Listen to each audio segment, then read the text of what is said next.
Il était aux mains des Anglais depuis 1431, convoité depuis des siècles par les Français. Cet anneau de laiton, c'est celui que Jeanne d'Arc portait encore juste avant d'être condamnée au bûcher. Il vient d'être mis en vente aux enchères à Londres. Can you imagine the thrill for me to be able to handle pouvoir tenir cet anneau entre les mains, close and de personal pouvoir a examiner de ring près cette bague that once belonged qui appartenait to autrefois Joan à of Jeanne Arc. d'Arc. This ring was described Elle l'a precisely décrite by très her in précisément her lors de son trial. procès. It's a C'est devotional une bague de ring. dévotion It's sur laquelle est inscribed with the inscrit script Jésus et Marie. that reads Jesus and Mary. Volé à Jeanne d'Arc lors de son procès, l'anneau auquel certains prêtent des pouvoirs magiques passe de main en main. Un évêque, un cardinal, un monarque, une riche aristocrate, jusqu'au père d'un citoyen britannique.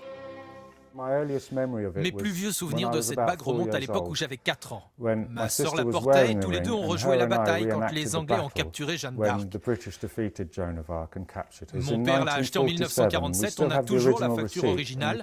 Il l'a payé 225 €, c'était déjà beaucoup d'argent à l'époque.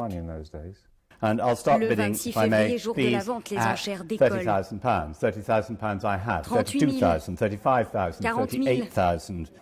C'est un Français qui rafle la mise. Nicolas Devilliers, président du Puy du Fou, il vient de se poser à Londres. Il est venu en personne récupérer le bijou. C'est une manière de célébrer l'histoire de France avec la plus grande héroïne qui a marqué évidemment notre histoire. Donc voilà, c'était une espèce de réflexe instinctif que nous avons eu puisque nous avons appris que la mise en vente avait lieu vendredi dernier, simplement quelques heures avant. La levée de fonds a été très rapide et nous avons pu nous présenter à l'enchère et puis acquérir l'anneau. Ça a été une expérience et une aventure extraordinaire. Adjugé près de 380 000 €, l'anneau sera présenté au public au Puy du Fou le 20 mars prochain.